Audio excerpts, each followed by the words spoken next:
Oh, there's a fish. Good one.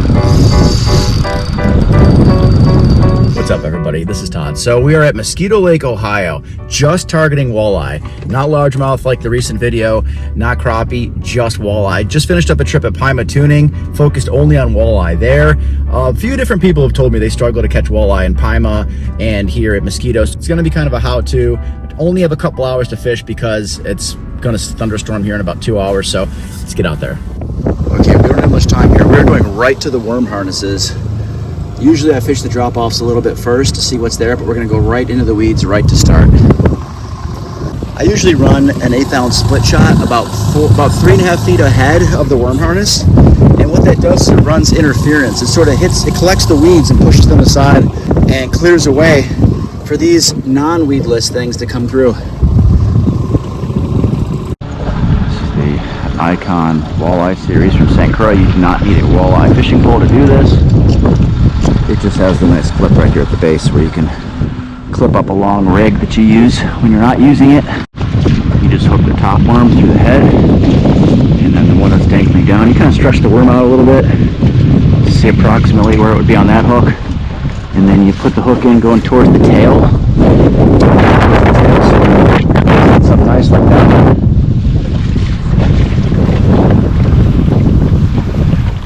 And I'm in 7 feet of water here. This is way too deep for this rig unless you have fish that are coming up, which we might have. But I'm going to throw this one out until we troll over to the super shallows. Okay, inline, the exact same thing. And then I'm going to angle and go right through those shallows right there. All right, it's coming up here quick. 8 feet. It's going to become 6 feet soon and weeds to the surface. This is perfect. This is literally 2 feet deep with weeds to the surface. I think it's only reading the top of the weeds. 6 feet deep, thick weeds. That could be a fish. This is a fish.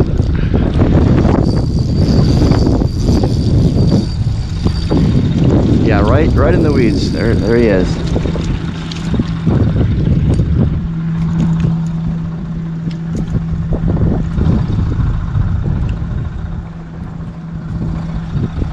Pumpkin seed. There's a fish.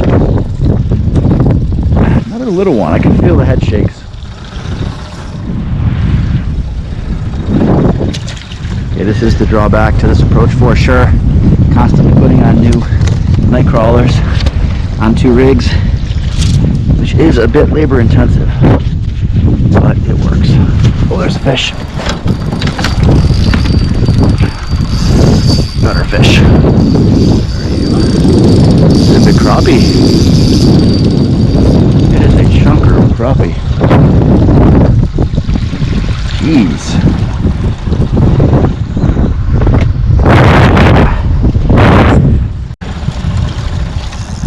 Perch.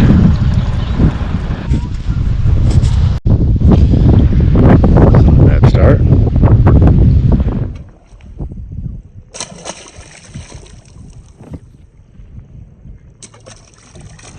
And miraculously, both worms are intact after that onslaught of non-walleyes.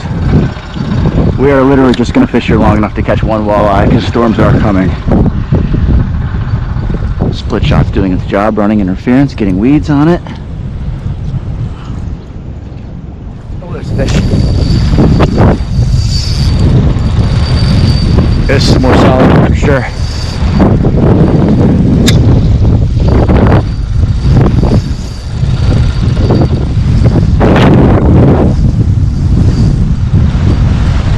Staying down like a walleye.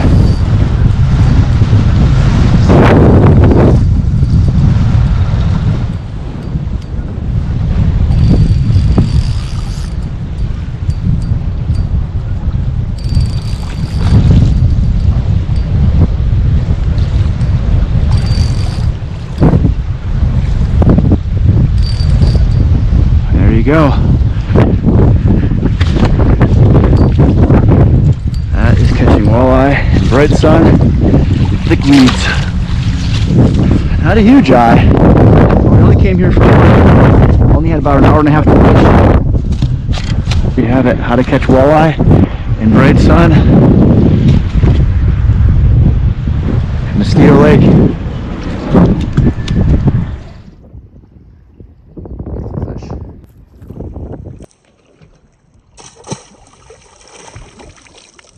get back in there. Got maybe 15 more minutes or so before the storms come.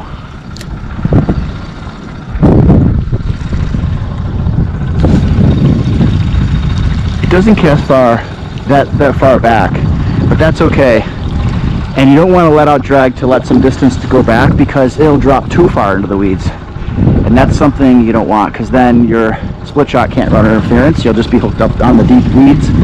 So even if it's only 20 feet back from a boat, that's okay, because it won't cast very far with a big night crawler on there, or you'll rip the night crawler off. And I'm actually going to go into the wind this time, because you can cast a lot farther when you're trolling into the wind. Because this live bait, the wind will carry your live bait farther, and that'll allow you to get deeper into the walleye area.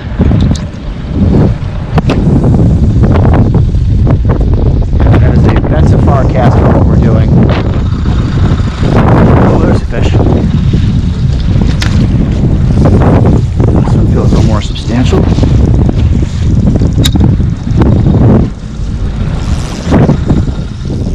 This is on the 20-pound tests. Put in a pretty good fight.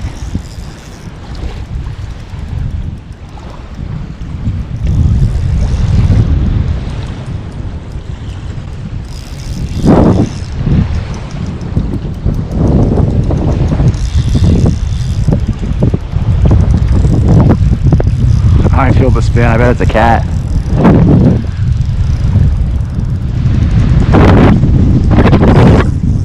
No shortage of action on these rigs.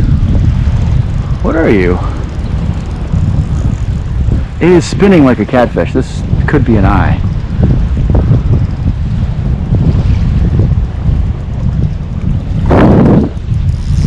That is...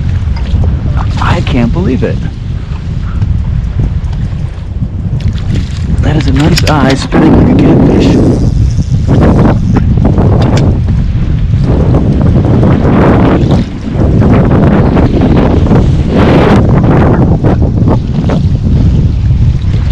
Oh, crap.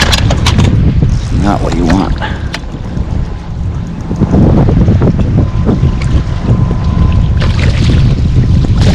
Got ya.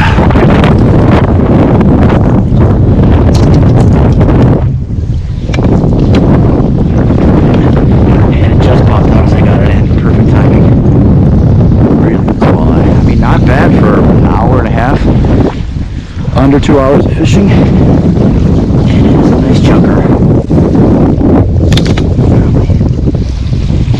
Maybe 4 pounds. There you go, worm harness. That's how we do it.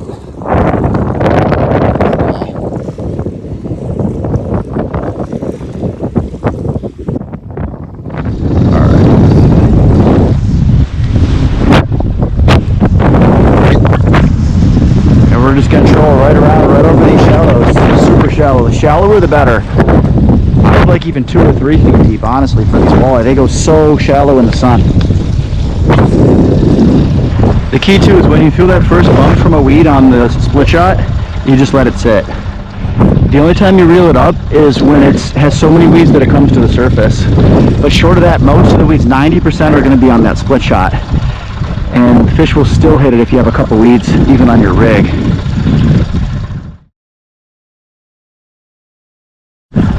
With a good wind like this, you can run the gas motor to troll for these fish. You don't necessarily need to use a trolling motor, which is good because you're in the thick of weeds and you want to be able to gas that motor and rip the weeds off. Alright, get this line. And this is way too deep. 18 feet, we're out here. This just lets us put the lines out even farther in this deep water without it getting snagged on the base of the weeds that can snap you off. And so it's a good idea to go out into the deep water to let these things go out a little further. Okay, we trolled back up to the top of this drift. I'm going to do one more troll back down through it. Oh, there's a fish. Good one.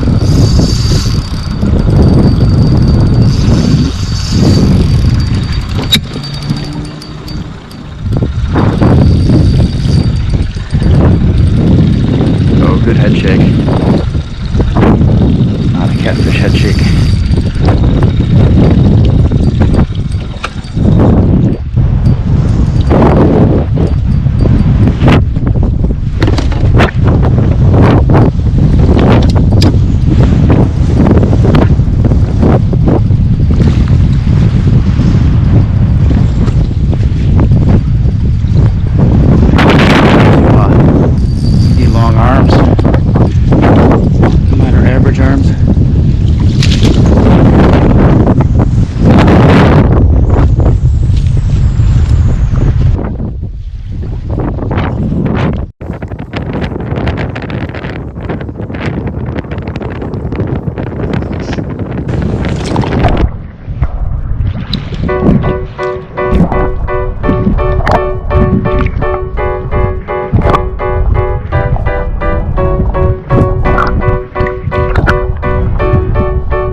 Caps already, so pretty much time to wrap this up. Storms are coming.